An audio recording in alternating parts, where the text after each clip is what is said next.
नमस्कार मित्रांनो, मी वंशिका हेरे नाशिकमधून हा व्हिडिओ बनवते. हा व्हिडिओ बनवण्याचं कारण आहे की मी प्रशासनाला काहीतरी सांगू इच्छिते.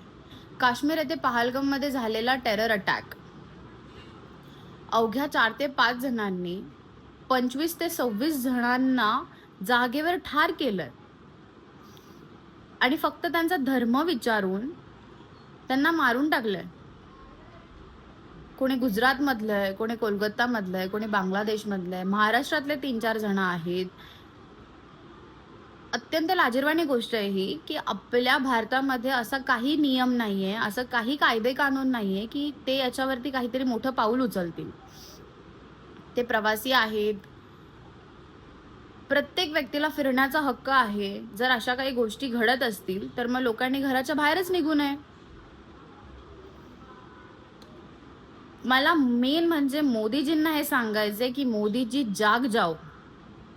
अगर आर्मी कम पड़ रही है तो हर एक घर से एक सैनिक तैयार करो. कोई बड़ा कायदा, कुछ बड़ा कानून निकालो. फालतू चीजों में खेलते बैठने से अच्छा है कि कुछ बड़ा कानून निकले.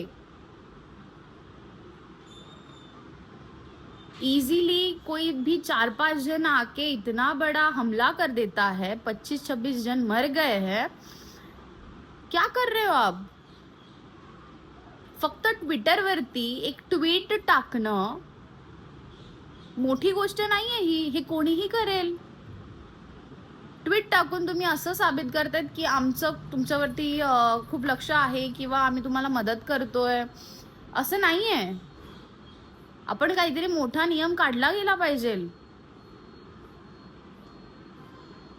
आणि दुसरी गोष्ट म्हणजे अजूनही म्हणजे काल हा अटॅक झालेला आहे आणि अजूनही महाराष्ट्रातले तब्बल 15 ते 20 जण तिथे अडकले आहेत.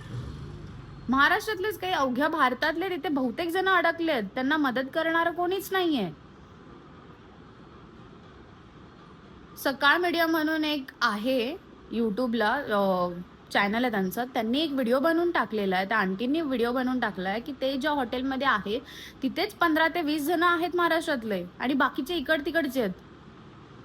आणि अजूनही त्यांना कोणी मदत केलेली नाही. तिथनं निघायला काही चान्स नाहीये. माझं इच्छा फक्त इतकीच आहे की तुम्ही लवकरात लवकर काहीतरी पाऊल उचलावा. लवकरात लवकर काहीतरी कायदे कानून काढावे. त्या लोकांना तिथनं बाहेर सुखरूप इथे आणून सोडावं. आणि फक्त हे इथे येऊन थांबत नाही तर तुम्ही मोठा काहीतरी नियम काढा आणि प्लीज लागू करा. कारण का ही गोष्ट फार मोठी आहे. इतकं हलक्यात तिला घेतलंच नाही गेलं पाहिजे.